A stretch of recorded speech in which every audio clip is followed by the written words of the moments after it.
Hey everyone, welcome to the Func Bed Nation podcast. I'm your host, Dr. Steve Noseworthy. The views and opinions expressed by my guests in this podcast are not necessarily consistent with my own views and opinions. However, I do my best to be respectful of their views and opinions as they express them, even if they differ from my own. Now let's get to the podcast. So talk about your background, Dennis, as the founder and the CEO of Researched Nutritionals.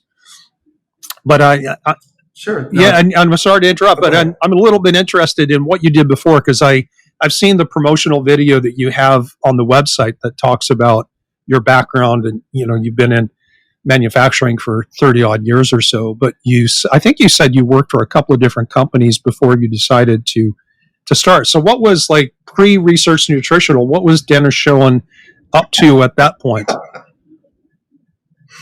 Well, pre-Researched Nutritionals, I'd been in the supplement industry for probably 20 plus years. And I started working at a supplement manufacturer that manufactured pharmaceutical standards. So my introduction to this industry was a high level of manufacturing. The people who on the manufacturing side came from pharma. So it was long before we had CGMPs, and it was a company that really put a lot of effort and money into quality manufacturing. It was sort of like quality counts.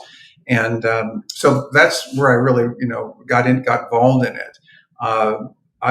After that, I've been there. I was at that company for 10 years. We were purchased by a Japanese pharmaceutical company. And then I actually ran two other companies after that. And it's when I was running the first of those two companies, I got really involved in product research. I found it fascinating what we could do based on science. So that's sort of my bent on it, and sort of why I wanted to start this company, because what I've never liked in our industry are the wild claims that are made and there's no backing to them. I think it really brings us down. I mean, I think we can raise the bar quite a bit higher than that. And that's really why I started the company. It's interesting you say that, because now I've been involved in functional medicine since 2008. So 15, 16 years, something like that.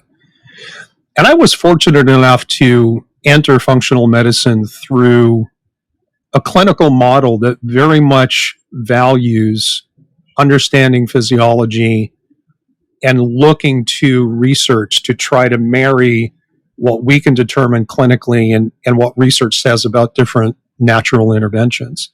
And so I think that, like, hearing that from you as a supplement manufacturer, that you prize research, and I want to delve into that here in just a second.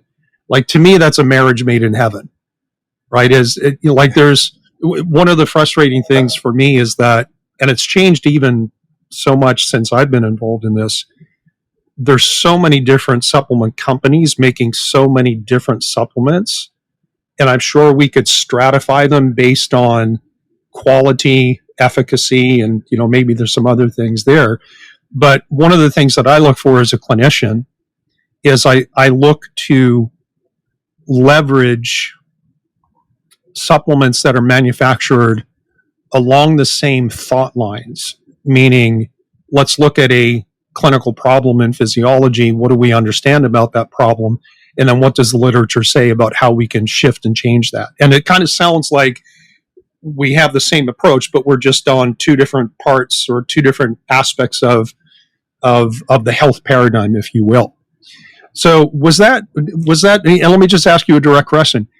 Was that a thought process that was unique to you, or do you think that there were other people in around your sphere of influence or in the industry that kind of had the same thought process?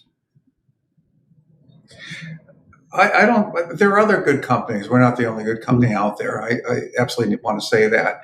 But what's unique about what we do is that we actually do research on our products. So, and we'll talk about product development, because I think that's an important part of it, also how you approach it.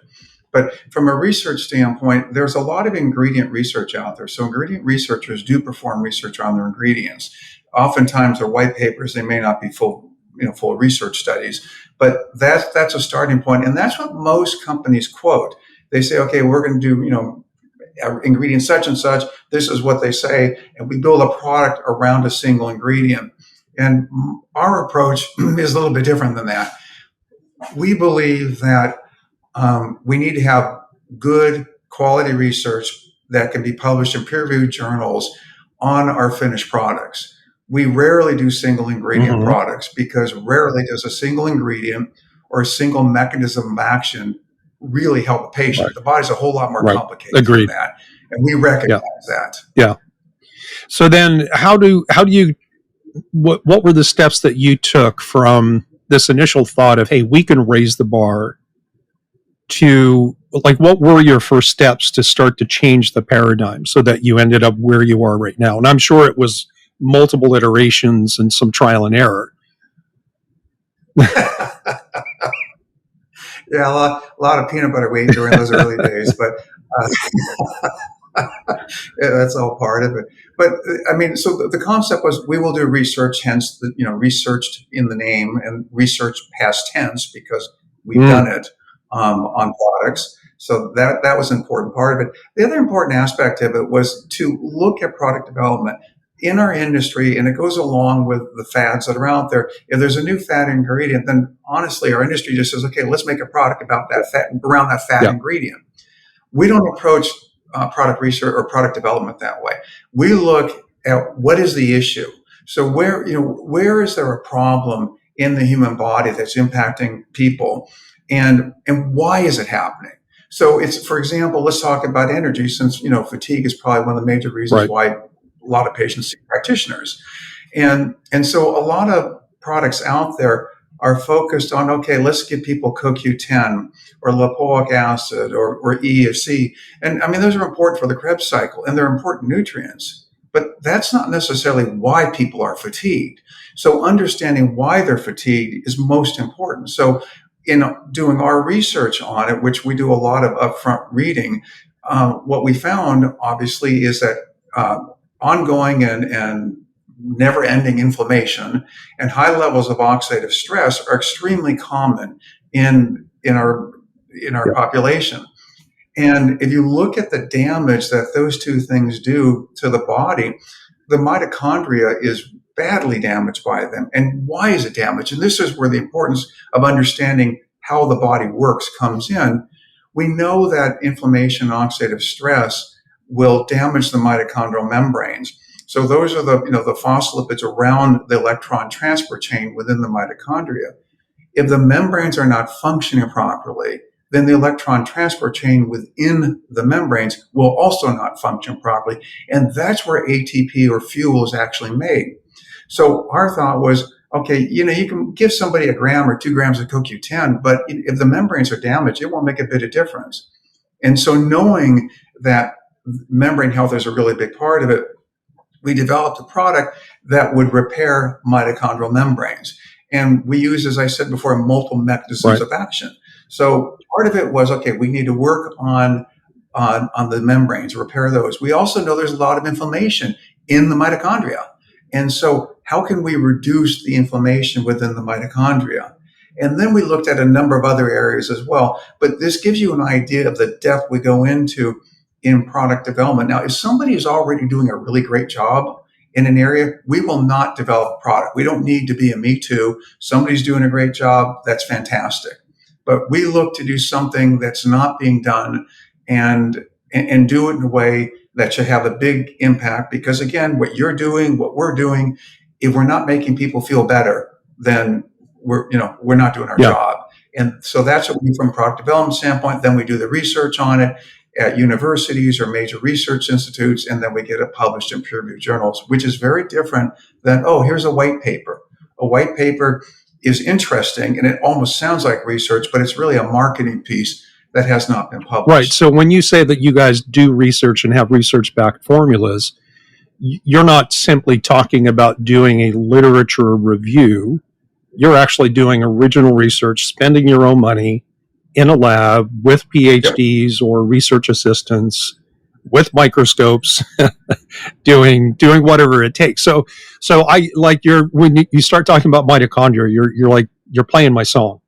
because I love the science behind all that. And I have used, perhaps towards the end of the conversation, we can talk about some of your flagship products and talk about things like ATP 360, which is one of your products that I do use. But let's kind of delay that because I'd like to walk down a little bit of the science part. I would like to also spend some time getting some insight, kind of like a peek behind the curtain of what it's like to be in the supplement manufacturing business. But let me start with this. Like, let's talk about the original research. Like, would you say that all of your formulas are research backed in that sense? Or is it only select ones that are filling holes that you see in the market? And by saying that, I'm assuming that you look at yourselves as a niche supplier rather than trying to be all things to all people. Yeah, we do look at ours that we really fulfill a niche in the industry and from a health standpoint. We continue to do research on our products. Not every one of our products is researched, but quite a few are researched. And we do them again, like, our liposome glutathione or trifortify was done at Penn State University, their medical college. So we go to research institutes and universities that have experience and expertise in an area. Just as you as a practitioner know that when you are running labs on patients, not one lab has all the answers. You go to multiple labs to run the test. We have learned that we have to go to people with expertise who can design the studies properly, and then also know what to look for. And so, like in the glutathione research, the commercial labs that are out there, I thought actually when we started looking to do the research, we could use one of the commercial labs to do the studies, but we found out none of them do intracellular absorption. They're measuring plasma levels of glutathione, and that's irrelevant. Or they're measuring markers, and that doesn't tell you how much really gets into the cell. So if you don't know what gets in the cell, then what good is it? But Penn State had the ability and had the expensive equipment to actually give us that information. So that's what we really look for. We have a new study on a mast cell product, Histoquel, which is going to be done, which is just starting at Northwestern University. So we will go where the experts are. And sometimes it could take 12 or 18 months to really find the experts in an area. So if I can play devil's advocate for a moment, and I hope I don't offend you by asking this, but I would imagine that somebody would object to that and say, well, you're paying for your own studies, and so isn't that a conflict of interest? So how do you guard yourself against those claims or defend yourself against those claims so that someone who is not just going to accept things at face value can go, okay, these guys are legit, like they've done studies and we can actually trust it? Well, and that's a great question. And we get asked that all the time. And I remember talking about at one of the recent conferences at the end of last year, and we're going through the research on a specific product with this practitioner. And he said, well, so-and-so has research. How are we supposed to know? And again, that's the problem. We set the bar so low in this industry that we call something research when it's not. And my answer to that practitioner was, one, I'm sorry, our industry has done that. You shouldn't have to be an expert in trying to figure this stuff out. But what the only question I would ask, is the research peer reviewed? Is it published? If the answer to those questions are yes, then the study has gone through the rigor of the peer review process. And this is where you have people who shoot arrows at your research. They want to make sure the stats are correct. They want to make sure the right math and the right formulas, everything was done properly. So it's a process. We can spend 6 months in peer review answering questions, going back and forth. So I think the fact that, we pay for it, but we don't design it. We have these people who are experts designing it, these PhDs. And we're obviously interested in what the design is, but in the end, if it cannot muster and pass peer review, then I think you have an issue. But that's why we go for peer reviews. That's what distinguishes us. Yeah. Do you have anything in your process where you say to the researchers, like, hey guys, like, the results are the results. Like, we're not trying to steer the ship at all. We just want to know yes or no. I mean, is that part of your discussion with them when you contract with somebody to do research for you? Yeah, we don't steer it. we are interested in this information. They're the ones who tell us what we should be Yeah. measuring. We don't know what we should be measuring. So, on like on the glutathione example, they're the ones that, yes, you need to measure intracellular. We need to measure oxidative stress levels. We should be looking at natural killer cell function. They're the ones who know this stuff. I mean, we're not experts in that. We have a group of people that work with them, but they're the ones who come up with the Yeah. design. So it's again, I think if we were biasing the designs, I don't think the peer reviewers would even allow it. They would see through all of that because it's pretty amazing how in depth Yeah. they are with the questions they ask. So since you mentioned a couple of products, why don't we sprinkle some product conversation throughout this and just kind of make it relevant in the moment?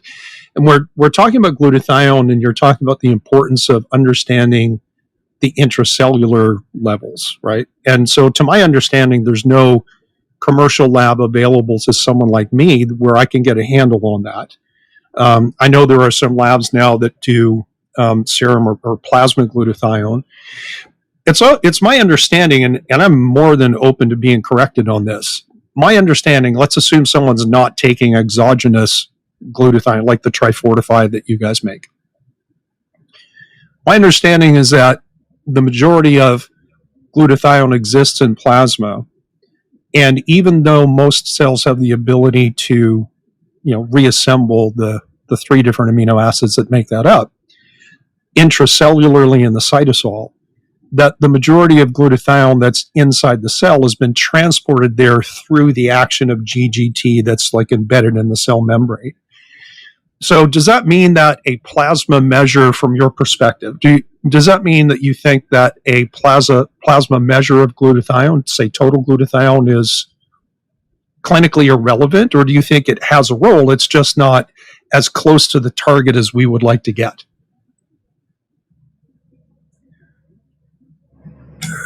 We question the relevance of it. Because again, we know the issue with getting it in. So, for example, there was a study that was, again, we read a lot of research also naturally. And there was a study done in 2014 on a glutathione product. And it was a well-designed study because, some of the studies are not well-designed, but this was a published study. It was well done. And it showed that they could not statistically increase intracellular glutathione. It basically didn't work for whatever reason, okay? And so just saying, okay, it will automatically get in doesn't mean it does get in.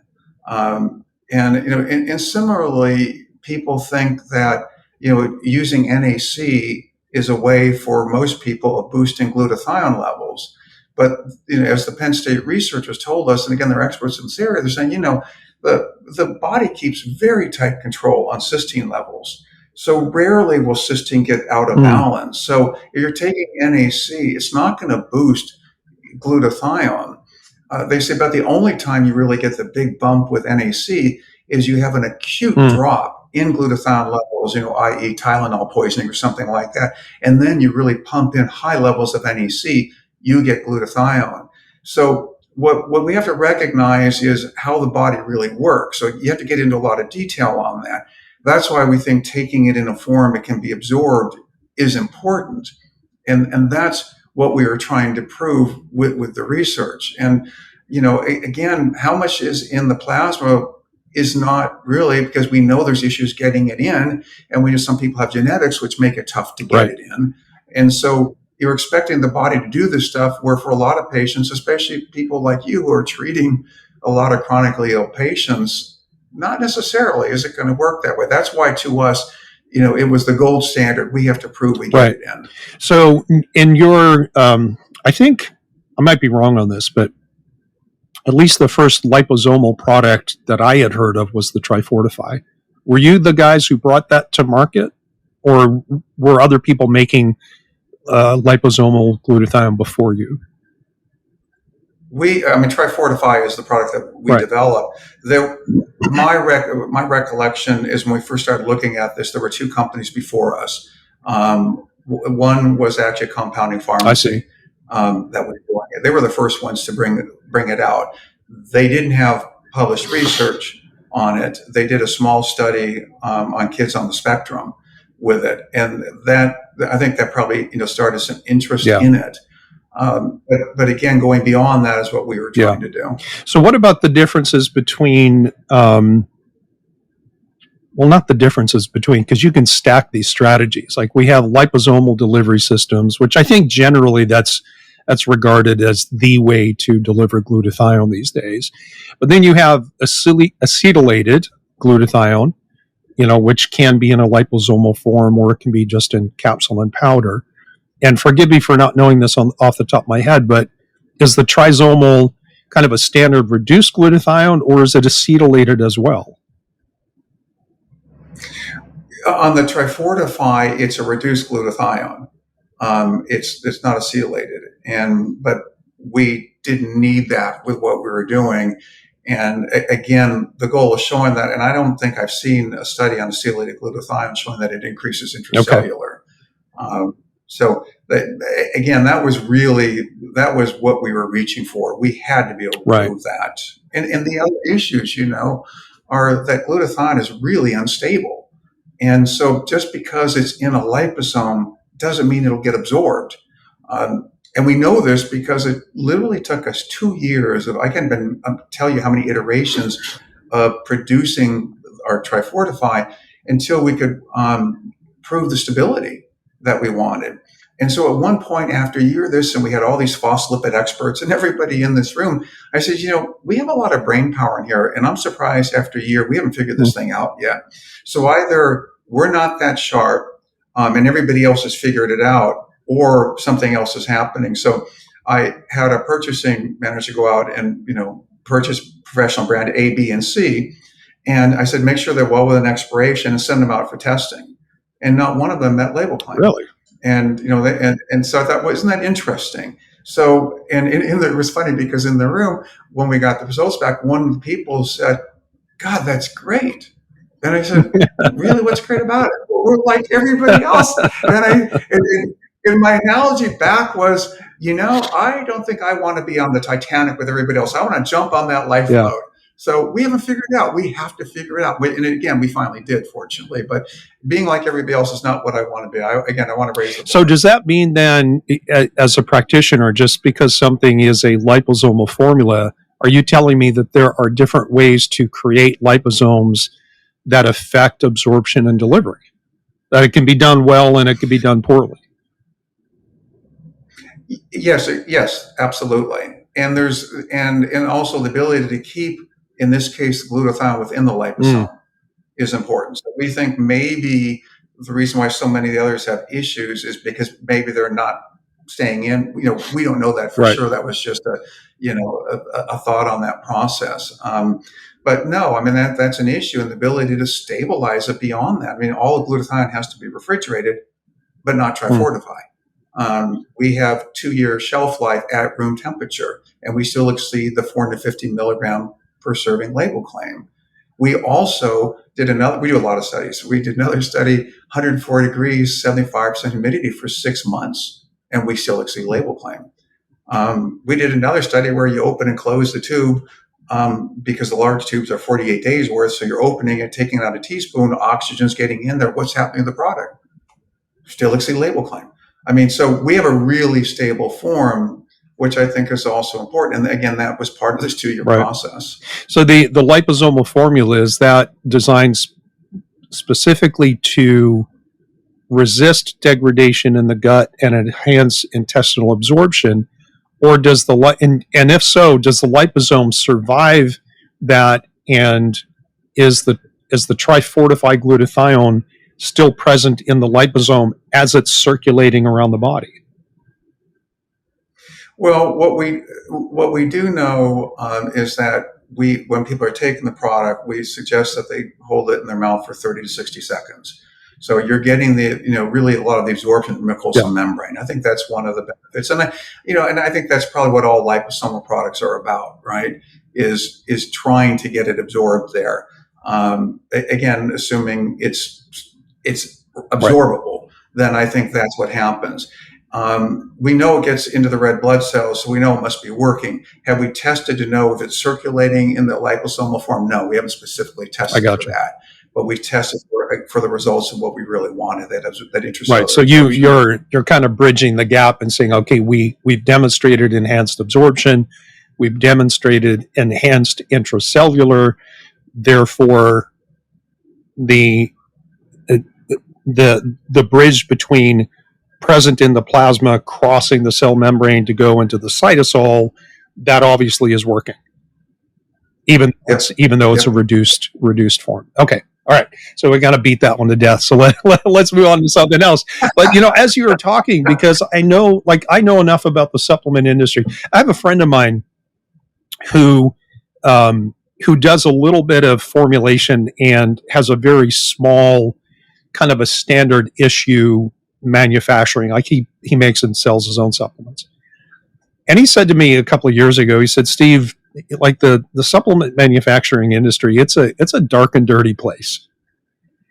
And I think what he meant by that is that there's so much opportunity for fly by night companies to come in making claims, latching on to fad products, slick marketing, good packaging, but really cheap on the raw material. So what I'm interested in is, like I said earlier, like a sneak peek behind the curtain of to what is it really like to operate in your space, like to be, and I appreciate the integrity that I think you're bringing to this, which is you're not just concerned about the success of your company, you're concerned about the quality and the integrity of the industry, right? Like you said, we can raise the bar, and you would probably like to see others follow suit and raise their own bar, raise their own standards.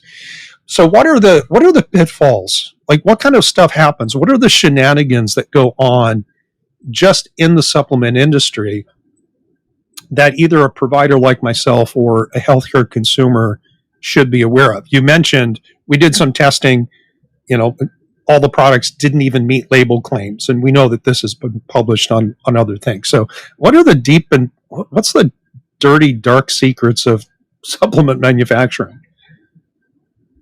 Well, I think it's almost like in any type of business. I mean, it's sort of like trust but verify.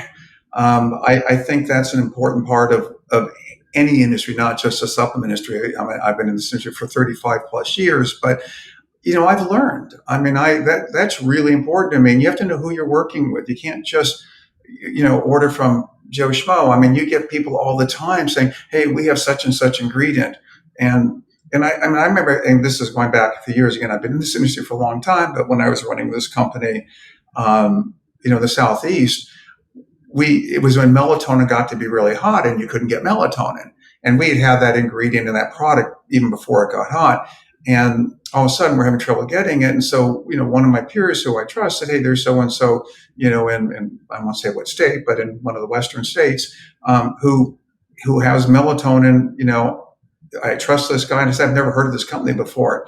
And he said, "Dennis, it's okay." So we went again, this is probably, 25, at least 25 years ago. And we purchased $100,000, so $100,000 of melatonin. But because I didn't know this company, like we always do, we quarantine everything. And then we send it out for testing. Because there's just no way that we're going to use something without knowing and having the confidence that, hey, it's what should be in there. And when it was tested, it had no melatonin, zero melatonin. It was totally placebo. And so I was startled. So I had the purchase person send that out again for testing, same thing. And I said, now send it out to a different lab. I just cannot believe this. So 3 different tests, 2 different labs, no melatonin.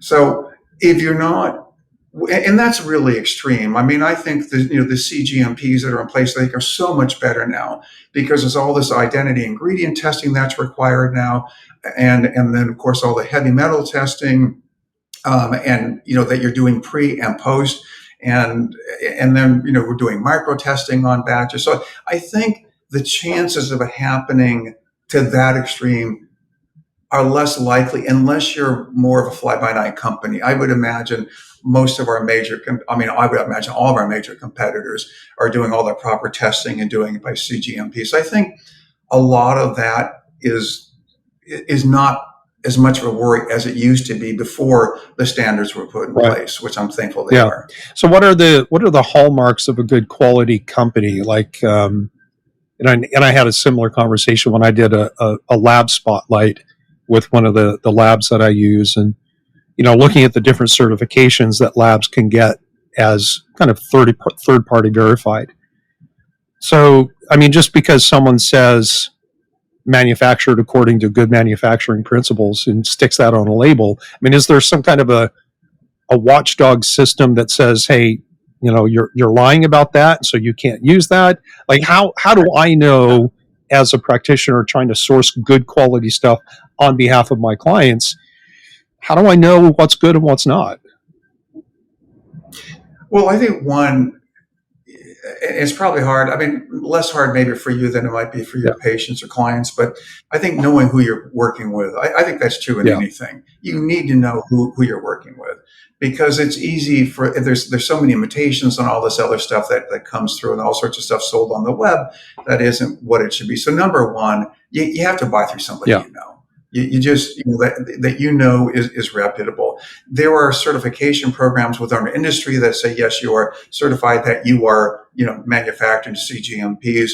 Most supplement manufacturers are also subject to isolated and surprise visits by the FDA. And so they actually go through the records. And I mean, it's a really detailed process that can easily go on for a couple of weeks. To follow through the process, make sure what the chain of information is and how things are being done. It is truly being done to meet specifications. So I think a lot of that has made it a lot safer for people. And so I think there are a lot of good companies in our industry. I mean, I was consulting for a company, years ago in South Florida, and again, I can't imagine this existing, but this is a company that wasn't even refrigerating their warehouse in South Florida. And just think about what the heat would do to that. I just don't think that could happen now. I mean, I know that if you look in the FDA logs of what they're putting out, they're doing visits not just to manufacturers now. Now they're doing visits to people who are warehousing supplements and making sure they're being warehoused in conditions that are appropriate for the product. That's a newer side that I haven't seen, and I think it's great, because again, there are a lot of great companies, and we just need to have all the great companies and keep pushing out the others. It's sort of like a probiotic, right? You want to crowd out all the bad bacteria. We want to crowd out the bad companies, and I think that's happening. Yeah, that kind of makes me think about the caveat of not buying your supplements off like Amazon, right? The Amazon store, and I don't know. To be fair, then I don't know if their warehouses are air conditioned and humidity controlled. Do you guys quality control all batches of raw material that comes in, or is it just you do everything? Every batch. Yep, every batch. You have to do that. You have to do identity testing on every batch, and then even after we go through all of that and all the processes in the whole manufacturing and packaging process, when we're done, then we actually take samples from the new batch. We open up the bottles, and then we go back to our retained samples to make sure it looks the same, it smells the same, it's the same size capsule, whatever it is. It's like one last check just to make sure that everything is where it should be. As a general rule, and I'm sure it varies by ingredient and formula, but what's the typical shelf life of, let's say, and I have a virtual practice. I don't inventory anything. I have everything drop shipped. But if I was a doc who had an inventory, how long can something sit on my shelf and still be viable? Well, if you follow, again, the FDA rules on expiration dating, so some people manufacture a date, so it's a date it was actually manufactured. So they're not telling you how long it's good for. And if you're doing expiration dating, putting, used by or expires by such and such date, then by law, you need to be testing it, and you need to prove that every ingredient in there meets or exceeds label claim at the end of that expiration. So I think most of our major competitors, and including us, do expiration Right. dating. So if you look at what's on there, you're going to be fine. It's that if someone has a manufacture date, that's what I would worry more about, because they haven't done that type of Right. So is testing. there a rule of thumb that practitioners can use that if something they've bought or is supplying to a client has only a manufacturing date on it, is a good 6 months, 12 months, a year and a half on average? Because again, I know it's going to vary.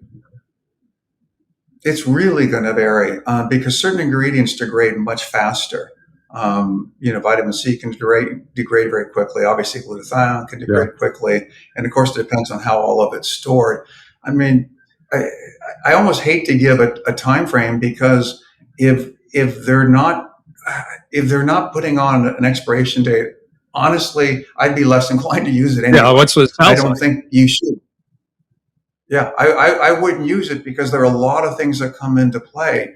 And if you're not willing, again, to spend the money to test and test and test and test, then, should you be in this business, or should people be trusting you to, use your Yeah. supplements? That's my Yeah. opinion on it.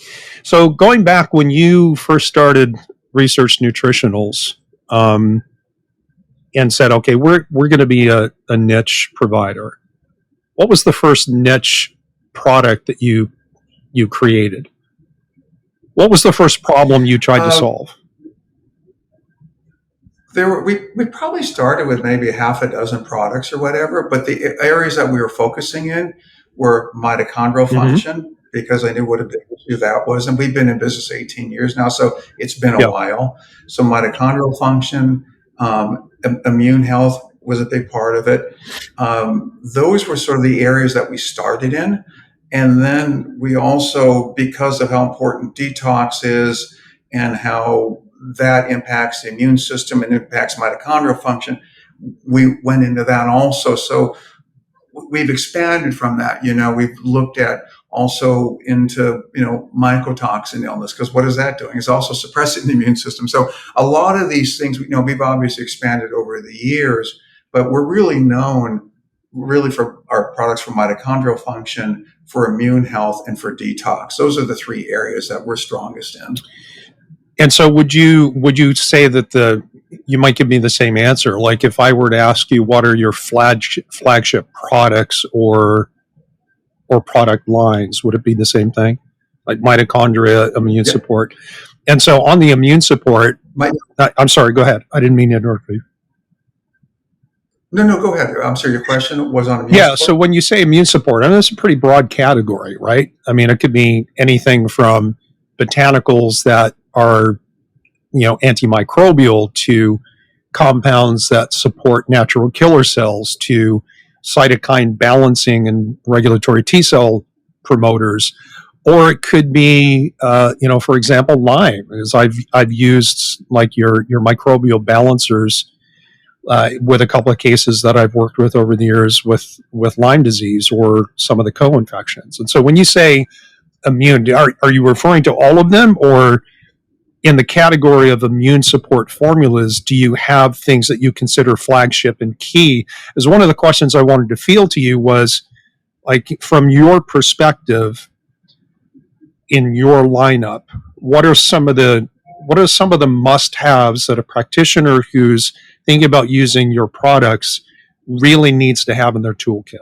And obviously the mitochondrial support would be a big thing. The glutathione would be a big thing. What would you pick out of your immune supplements? Probably the number one would be our transfer factor multi-immune product. Okay.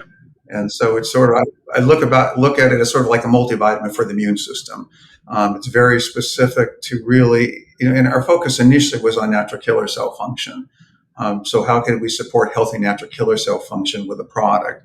So it's a combination of a number of transfer factors, which are these really small, low-weight molecular proteins that often we think about them coming from colostrum.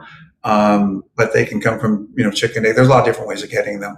But when mom is passing her immunity on to the baby, it's through the transfer factors that mom's passing on to baby through nursing. And so So it's a combination of transfer factor. We do have colostrum we add back in, and a number of other herbs in there too. But it's really designed to promote natural killer cell function. We have a study that's out for peer review on this product right now.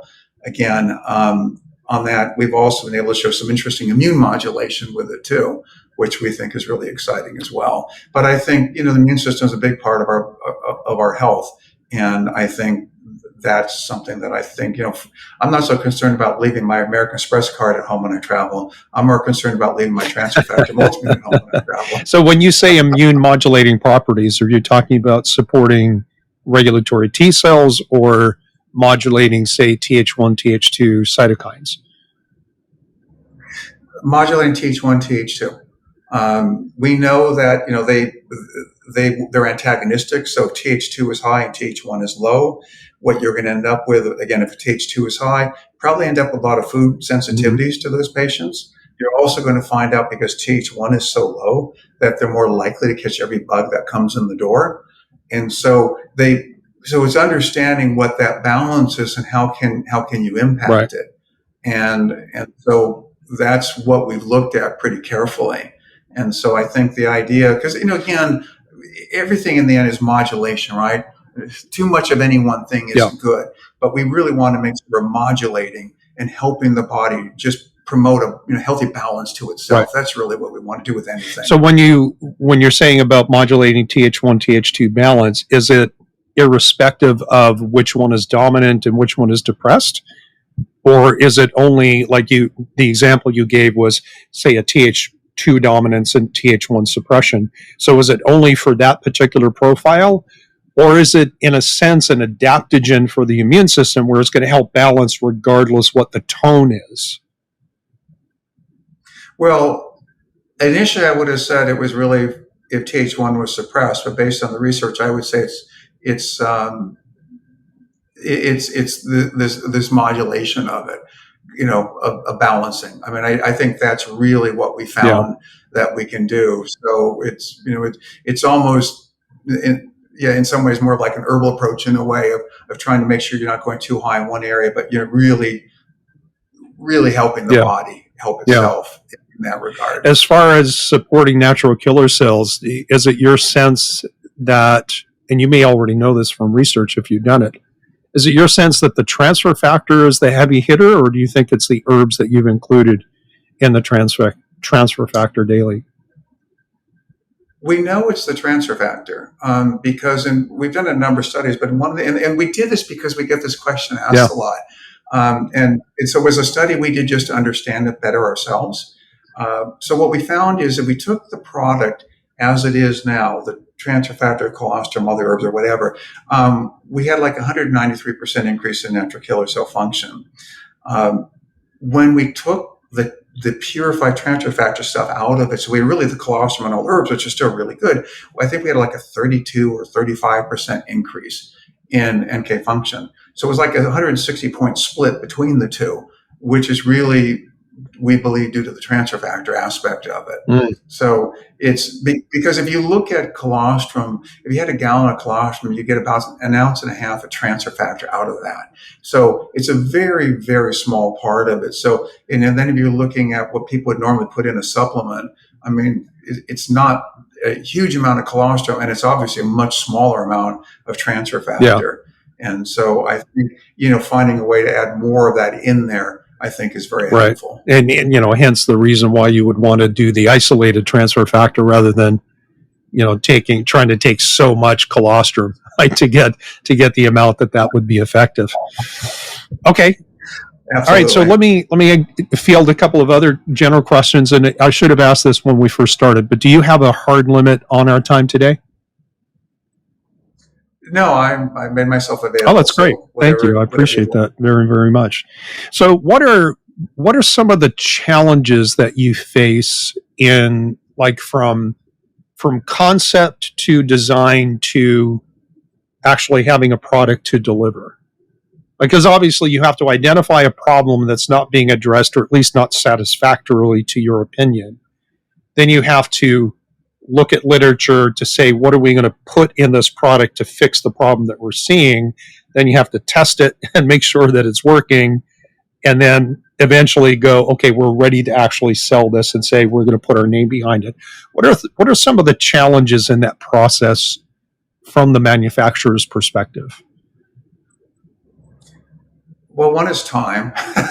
I mean, it takes a long time, in my opinion, to really properly research, or actually before that, to determine that there's a real need out there. I mean, quite honestly, a lot of the product concepts that we had when we started, I would get by sitting in the medical conference lectures. And I'd be listening to practitioners speak or PhD speak and see where the weaknesses are, and could a supplement maybe address that. And so so that's the beginning really of the product development process. And then we look at what's out there. Has somebody already done a great job in this? And if they've done a great job, we won't go there. So the first part of it takes a while, because you have to spend a lot of time in really understanding what's happening biologically. But then, once you have that, and this is before you even look at materials, raw materials or anything, it's okay, is this concept, does it make sense?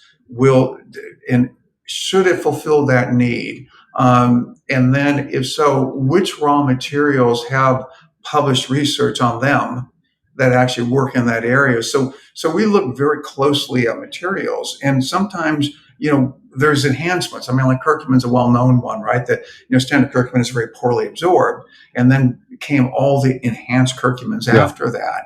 And but even with that, I mean, because not all of those studies at all are published, you have to look at the ingredient studies and make sure the designs are good. Especially if they're not published, because I mean, one of them I remember, we know that curcumin is fat soluble, so it's better absorbed if someone has fat in their diet.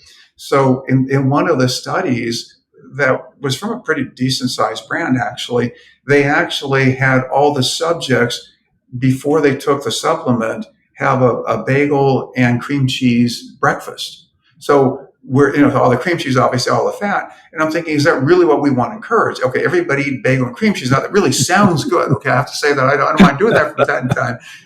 But on the other hand, we want everybody to do that and if they don't, will the supplement work as well? So the design, we spend a lot of time looking at the designs of the ingredients to make sure that, from our standpoint, they pass muster, because we don't want to bias the study. We want it to be real world, because in the end, if we have a product that requires on people eating a lot of fat, and they're not eating a lot of fat, are we really healing the patient? Or not healing, to even make them feel better, make their life better? Probably not. And if we're not, in the end, if we're not making people feel better somehow, then we're not doing our job, and we shouldn't be in business, and we won't be in business. So we have to, in the end, we all have to make people in better shape than they are now. So what would you say, because you cited time as one of the biggest challenges, what's the average time frame from concept to viable product? Are we talking months or years? It's typically at least 9 to 12 months for us, from when we first come up with the concept. Because there's a lot that goes in it. Because then again, it's okay. Now, let's say, especially because we use multiple ingredients, because we're using multiple mechanisms, there's a potential that this ingredient will impact that ingredient. So there's just a lot of different elements in this to make sure that what we produce actually works, and each of the ingredients actually can perform as it's supposed to perform.